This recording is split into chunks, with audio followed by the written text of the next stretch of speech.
नमस्कार दोस्तों, मैं दिलीप कुमार सिंह एक बार फिर से अपने YouTube चैनल NDCL में आपका स्वागत करता हूं। दोस्तों, मैथ्स के पिछले वीडियो में हम लोग नंबर सिस्टम पे बेस्ड कुछ क्वेश्चंस देख रहे थे और उस क्रम में हम लोग पार्ट 1 देख लिए थे। आज की वीडियो में हम लोग questions based on number system part 2 देखेंगे। तो चलिए शुरुआत करते हैं एक नए क्वेश्चंस के साथ। क्वेश्चन है, यदि ए, बी एवं सी, क्वेश्चन है यदि ए, बी एवं सी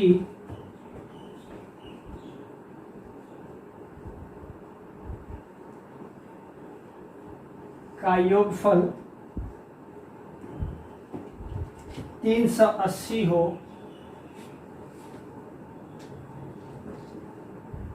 तथा ए बी की 1/3, ए बी की 1/3,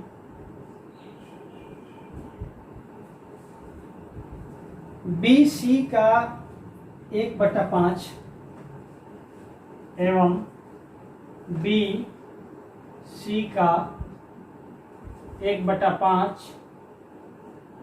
भाग है, तो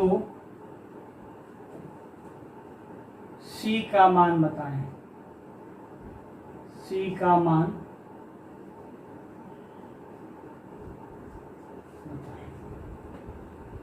यही प्रश्न है आपके पास। ऐसे प्रश्न नंबर सिस्टम में आते हैं। प्रश्न है कि 3 संख्याएं हैं ए, बी एवं सी और तीनों का योगफल 380 दिया गया है। The sum of 3 numbers A, B and C is 380। दूसरा शर्त क्या है? ए बी की 1/3 एवं बी सी का 1/5 भाग है। A is 1/3 of B and B is 1/5 of C, then find the value of C। English में कहें तो ये हुआ, हिंदी में तो आप देख ही रहे हैं। तो क्वेश्चंस के अनुसार हम लिख सकते हैं A plus B plus C is equal to 380। साथ में क्या है, ए बी की 1/3 है, मतलब A कितना है, B/3। और क्या है, बी सी का 1/5 है, मतलब B इक्वल टू कितना है, C/5। और हम इसको ऐसे लिख सकते हैं, B इक्वल टू 3A और C equal to 5B। Cross multiply कर दिए, B equal to 3A, C equal to 5B। और हमको निकालना है C का value. C is equal to what? थोड़ा दिमाग लगाइए कि हम लोग किसी एक के रेस्पेक्ट में तीनों को ले लें तो तीनों का सम हो जाएगा 380, ठीक ना।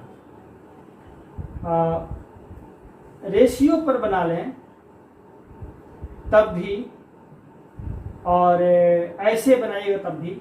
देख लीजिए, यदि हम मिनिमम, रेशियो क्या कहता है, मिनिमम, कम से कम, ए का वैल्यू 1 हो तो बी कितना हो जाएगा, 3 हो जाएगा। ए का वैल्यू 1 हो तो बी हो जाएगा 3 × 1 3। और बी का वैल्यू 3 हो तो सी कितना हो जाएगा, 3 × 5 15। अब तो ये संख्याएं हो गई 1:3:15 के अनुपात में, मतलब 1:3:15। अभी रेशियो इन प्रपोर्शन तो हम पढ़ाए नहीं है, पढ़ाएंगे तो बताएंगे। ऐसे क्वेश्चंस में क्या करते हैं जान लीजिए, रेशियो के सारे टर्म्स को जोड़ लीजिए और आपको निकालना क्या है, सी। तो सारे टर्म्स हो जाएंगे कितना, 15 3 18 1 19 और c का मान कितना है 15, तो तीनों का योगफल है 380। तो c कितना हो जाएगा, c बराबर हो जाएगा, ये 15 है, टोटल कितना है 19 में, और इसका टोटल एग्जैक्ट कितना है 380। ये हो जाएगा 19 दूना 38, 15 दूना 30 और एक 0। सी का वैल्यू हो जाएगा 300।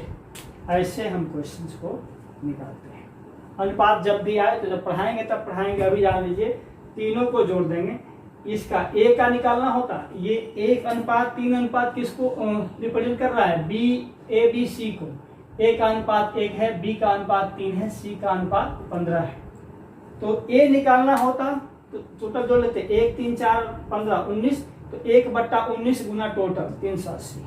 बी निकालना होता तो 3/19 गुना 380। सी निकालना है तो 15/19 गुना 380, तो आपका सी निकल जाएगा, और सी ही निकालना था। इस तरीके से आपका आंसर हो जाएगा 300। तो ऐसे क्वेश्चंस को आप इस प्रकार से सॉल्व करेंगे। आगे बढ़ते हैं कुछ नए क्वेश्चंस के साथ, मिटाते हैं।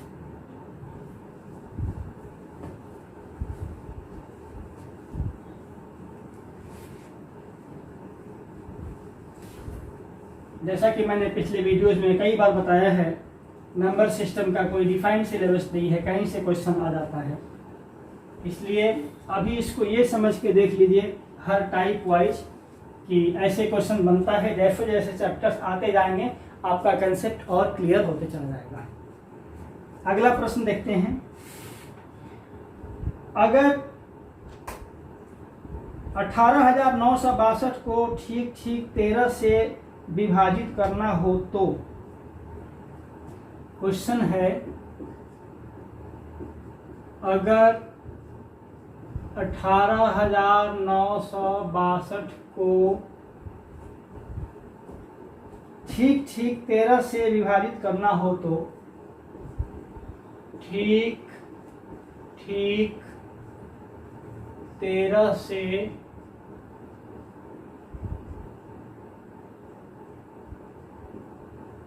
विभाजित करना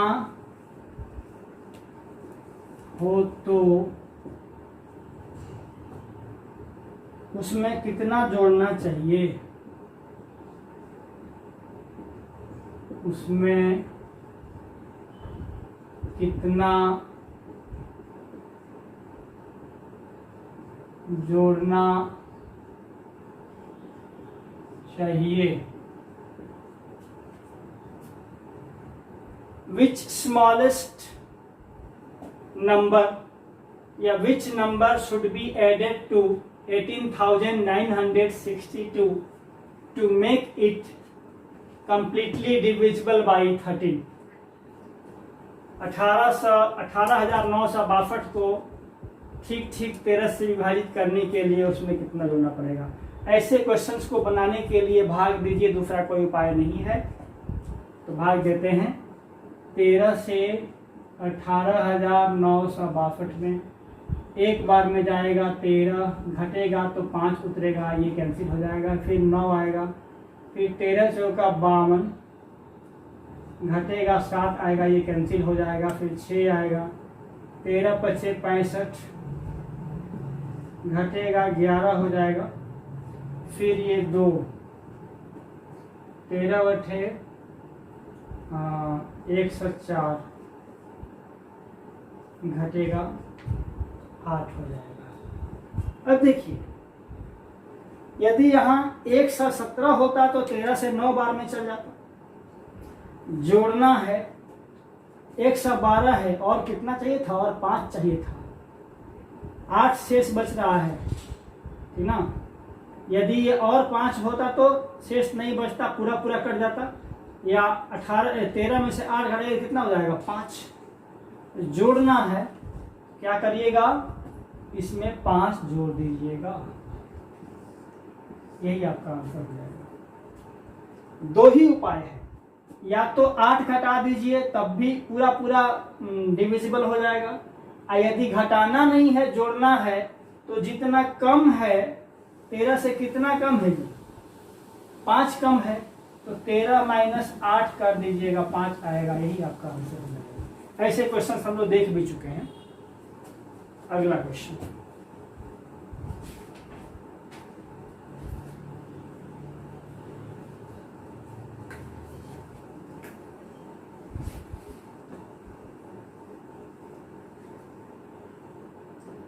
लंबा सेगमेंट तो है, लेकिन एक बार ये समझ में आ गया, इस पर कमांड हो गया, कुछ कंसेप्ट डेवलप हो गया, तो बड़ी मदद करेगा पूरे मैथ्स में।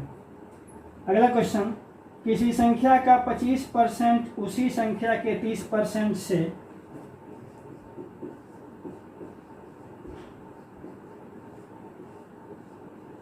किसी संख्या का 25%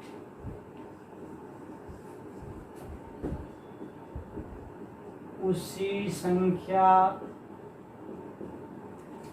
के 30% से 30 कम है तो वह संख्या क्या है? 30 कम है तो वह संख्या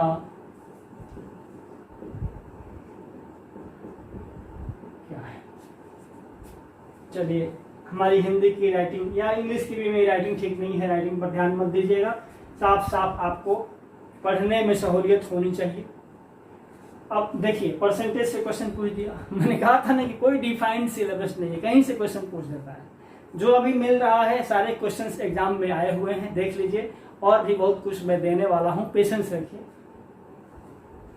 तो अब देखिए, मैंने एक दिन बताया था पिछले वीडियो में, फिर मैं रिपीट कर रहा हूं, कोई भी संख्या या कोई भी चीज लिविंग हो नॉन लिविंग हो, सजीव हो निर्जीव हो, अपने आप में 100% होता है। कितना परसेंट होता है? 100% होता है। अब उसको हम बांटते हैं बराबर बराबर भागों में। जैसे 100 बराबर भाग में बांट दें तो हर भाग 1% होगा। तो यहां देखिए, किसी संख्या का 25% उसी संख्या के 30% से 30 कम है, तो इसका मतलब कि 25% और 30% का फासला, अंतर कितने का है? 5% का है। और वही 5% ना 30 है, 30 कम है, तो संख्या कितनी होती है? 100%। तो निश्चित रूप से 5% का वैल्यू 30 है, तो 100% का वैल्यू कितना होगा? 5 का 6 गुना, तो 100 का 6 गुना 600 आंसर। वेरी इजी, ठीक ना? ऐसे ऐसे प्रश्न को बनाते हैं, बस सोचने का तरीका बदलिएगा। अब वो लंबा प्रोसेस नहीं, तरीका देखिए कि 25% 30% में 5% का फासला है, अंतर है, और वही अंतर चूंकि 30 कम क्यों हो रहा है? क्योंकि परसेंटेज में अंतर है, तो 5% का अंतर है, 30 है, 5% का वैल्यू 30 है। संख्या कोई भी अपने आप में 100% होती है, तो 100% का वैल्यू कितना होगा? 5 का 6 गुना तो 100 का 6 गुना, या 5 का 20 गुना तो 30 का 20 गुना। आप ऐसे भी लिख सकते हैं, ऐसे भी लिख सकते हैं, वर्टिकली भी हॉरिजॉन्टली भी।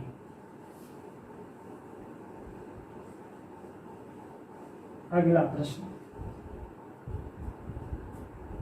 30 का पावर 7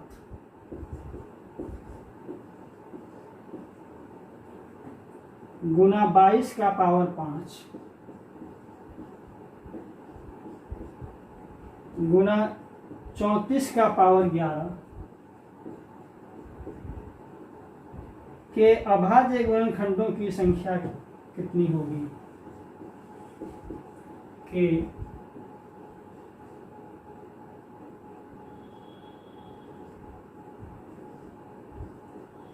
अभाज्य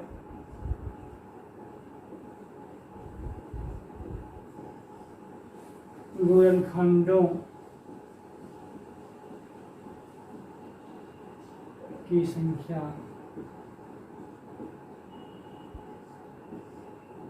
कितनी होगी? ऐसा प्रश्न मैं पिछले वीडियो में बनवा चुका हूँ, एक बार फिर से देख लीजिए। ऐसे प्रश्न को बनाने के लिए इनको जो प्राइम फैक्टर है उसके गुणनफल के रूप में लिख लीजिए, प्रोडक्ट ऑफ प्राइम फैक्टर्स। जैसे 30 का पावर 7 है गुना 22 का पावर 5 है गुना 34 का पावर 11 है, इसको ऐसे लिख लीजिए। 30 को प्राइम फैक्टराइज करिए तो 2 गुना 15, 15 को 3 गुना 5, फिर सब हो गया प्राइम नंबर, इसका पावर 7 हो जाएगा। 22 को 2 गुना 11 लिख सकते हैं, 11 तो टूटेगा नहीं, इसका पावर 5 है। 34 को 2 गुना 17 लिख सकते हैं, 17 टूटेगा नहीं, अभाज्य संख्या, इसका पावर 11 है। और मैंने क्या कहा था, जितनी संख्याएं हैं उससे पावर गुना कर दीजिए। 1 2 3, 3 गुना 7 21 हो जाएगा यहाँ, प्लस जोड़ दीजिए 1 2, 2 गुना 5 10 यहाँ हो जाएगा, प्लस 2 गुना 11 22 यहाँ हो जाएगा, कितना हो जाएगा 21 गुना 42, 42 10 52 1 53, 53 हो जाएगा आपका आंसर। ऐसे प्रश्नों को इस तरीके से हल करते हैं, ध्यान रखिएगा। आगे बढ़ते हैं अगले क्वेश्चन के साथ।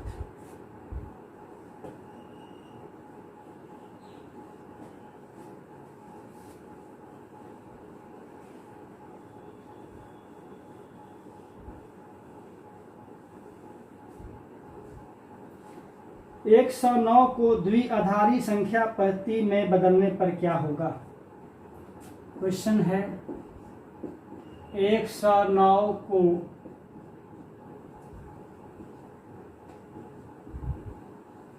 द्विआधारी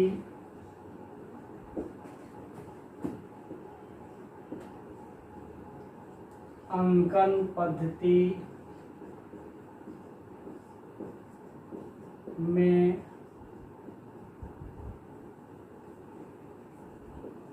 बदलने पर क्या होगा। क्या करिएगा, बदल दीजिए। 109 को ऐसे लिख दीजिए, 2 से करिए, 2 पचे 10, 2 चौका 8, शेष 1, फिर 2 से 27 बार में चल जाएगा, शेष 0, फिर 2 से 13 बार में चल जाएगा, शेष 1, फिर 2 से 6 बार में चल जाएगा, शेष 1, फिर 2 से 3 बार में चल जाएगा, शेष 0, फिर 2 से 1 बार में चल जाएगा, शेष 1, और नीचे से ऊपर की ओर लिख देंगे 11011, 11011, 1101101। हम लिख सकते हैं 109, ये डेसिमल सिस्टम में है, ये कितना होगा, ये द्विआधारी अंकन पद्धति में यही होगा। इस तरीके से निकाल लेंगे। ऐसे क्वेश्चन तो हम लोग पिछले वीडियो में देख ही चुके हैं। आगे बढ़ते हैं।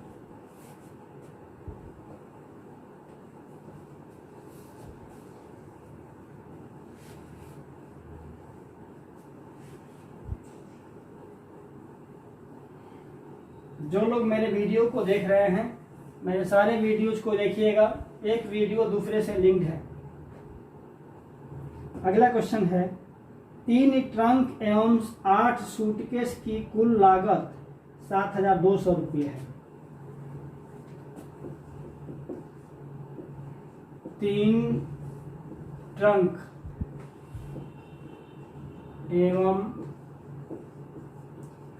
8 सूटकेस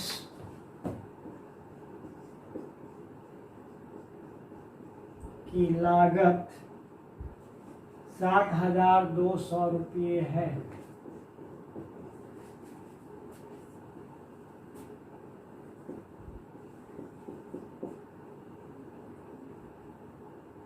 अगर 3 सूटकेसों की लागत 1,800 रुपया है तो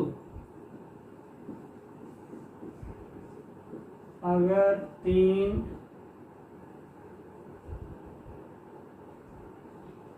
सूटकेसों की लागत 1800 रुपये हो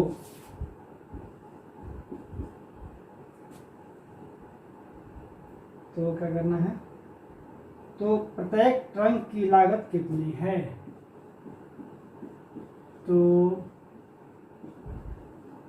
प्रत्येक ट्रंक की लागत कितनी है। चल ऐसे प्रश्न कैसे सॉल्व करेंगे। 3 ट्रंक और 8 सूटकेस का दाम दिया हुआ है, कॉस्ट दिया गया है, लागत दिया गया है 7200 रुपया। The cost of 3 Trunks and 8 suitcases is 7200 rupees. If the cost of 3 suitcases is rupees 1800, then find the cost of each trunk. इसको इंग्लिश में इस तरीके से बोलेंगे। तो चलिए, अब यहाँ क्लू दिया गया है कि 3 सूटकेस की लागत 1800 है, तो एक सूटकेस का लागत कितना होगा जी, एक सूटकेस का लागत कितना होगा,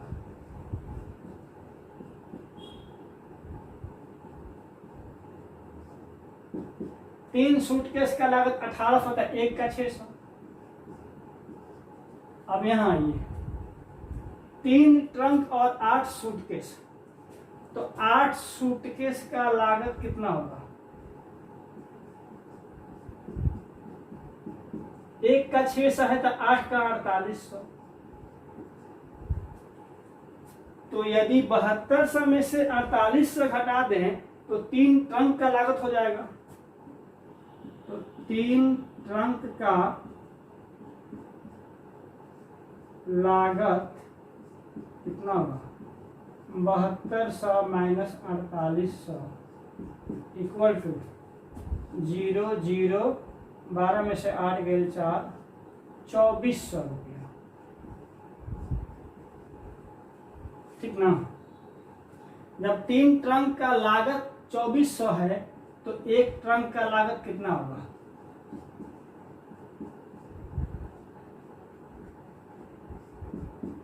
800 रुपया। वेरी सिंपल, ये आंसर हो जाएगा। प्रत्येक ट्रंक का लागत पूछा गया है, कुछ था नहीं। ऐसे ही प्रश्न तो आते हैं जो लोअर लेवल एग्जाम्स होते हैं, ऐसे ही प्रश्न आते हैं। मैंने कहा है ना कि आजकल जो बैंकिंग और एसएससी का पैटर्न है, थोड़ा सा डिफिकल्टी लेवल बढ़ गया है, थोड़ा सा क्वेश्चंस को घुमाया गया है, लॉजिकल बनाया गया है। तो ये बेसिक क्लियर रहेगा तो आसानी से बनेगा। मैं करके दिखाऊंगा, ये नहीं प्रत्यक्षम की प्रमाणम, मैं करके खुद दिखाऊंगा। आगे बढ़ते हैं।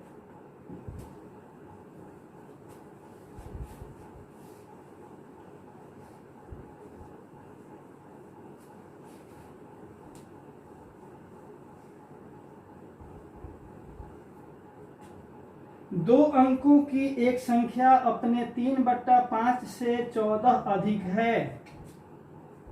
एक क्वेश्चन है, दो अंकों की एक संख्या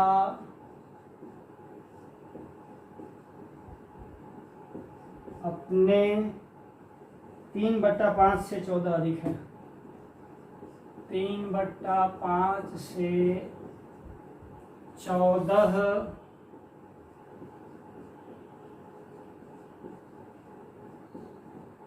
अधिक है।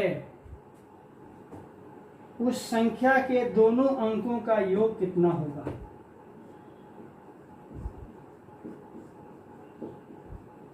उस संख्या के दोनों अंकों का योग कितना होगा। ऐसे प्रश्नों को ऑप्शन से बनाते हैं। ऐसे देख लीजिए, ऑप्शन से तो बाद में बताएंगे और देख करिएगा, प्रोसेस देख लीजिए। दो अंकों की संख्या की जब भी बात होगी तो कुछ दहाई का अंक ले लेंगे। टेंस प्लेस मान लीजिए x है और वंस प्लेस पे या यूनिट प्लेस का है तो मान लीजिए y है। तो नंबर क्या हो जाएगा, टेंस प्लेस गुना 10 मतलब 10x प्लस यूनिट प्लेस वाला वंश प्लेस वाला 10x प्लस वाई ये नंबर हो जाएगा। क्वेश्चन में क्या कहा गया है कि 2 अंकों की एक संख्या अपने 3/5 से 14 अधिक है, मतलब यह 10x plus Y is equal to इसका 3/5 से 14 ज्यादा है। अब सॉल्व करिए, क्रॉस मल्टीप्लाई करिएगा तो क्या हो जाएगा, इधर से आ जाएगा 50x प्लस 5y बराबर ये 30x प्लस 3y प्लस 70, 14 पे 70 हो जाएगा ना, तो क्या हो जाएगा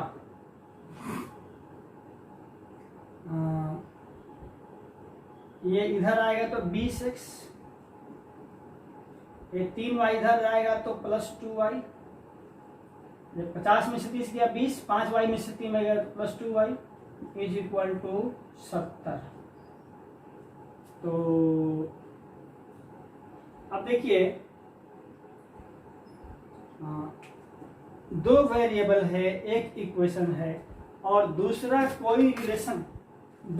कोई रिलेशन मिल नहीं रहा है, कहीं कुछ दिया नहीं गया है, तो ये प्रश्न सॉल्व नहीं होगा।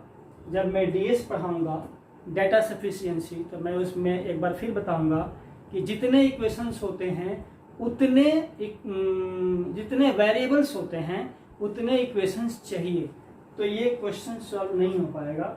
इसका आंसर आप मारिएगा CBD, ऑप्शन से देखिएगा तब भी नहीं होगा। CBD मतलब can not be determined, can't be determined, ठीक ना। एक क्वेश्चन और ले लेते हैं, ऑप्शन दिया रहेगा लेकिन इसमें हिंदी में दिया हो तो तय नहीं कर सकते या निर्धारित नहीं कर सकते, ये आंसर होगा। अगला क्वेश्चन, अगर 3 क्रमागत संख्या का योग 15 है तो उनमें से बीच वाली संख्या का वर्ग कितना होगा।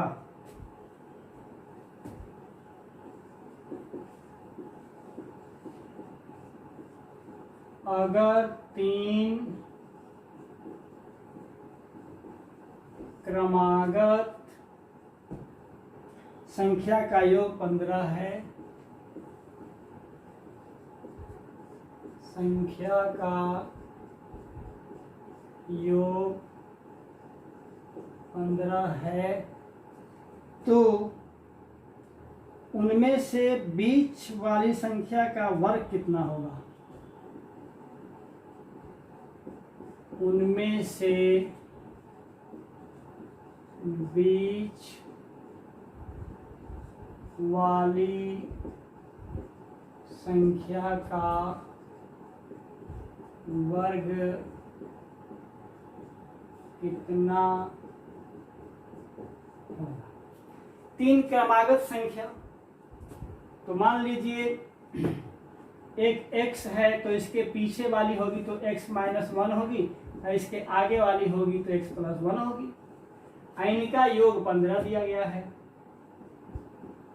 मतलब यहाँ पर प्लस साइन दे दें तो बात बन गया, यही क्वेश्चन में कहा गया है। तो ये +1 ये -1 कैंसिल हो जाएगा, ठीक ना। तो ये 3x equal to 15, x equal to 5। अब बीच वाली संख्या क्या है, x है, x का वर्ग 5 का वर्ग कितना होगा, 5 का वर्ग होगा 25, यही आपका आंसर।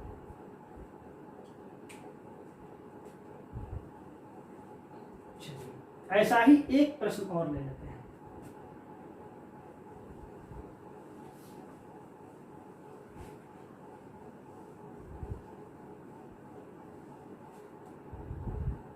यदि 3 क्रमागत विषम प्राकृत संख्याओं का योग 147 है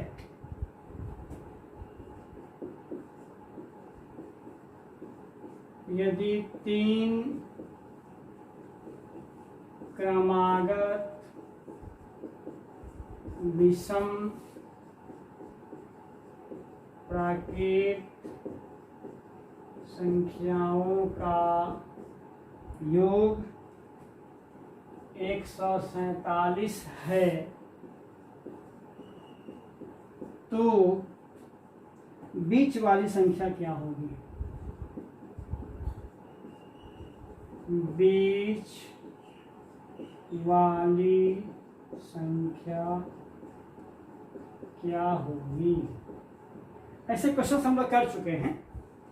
3 क्रमागत विषम प्राकृत संख्याओं का योग दिया है, तो यदि एक संख्या x है तो विषम है तो 2 पीछे होगी, मतलब x - 2 यहाँ होगा और x + 2 यहाँ होगा, बीच में ये है।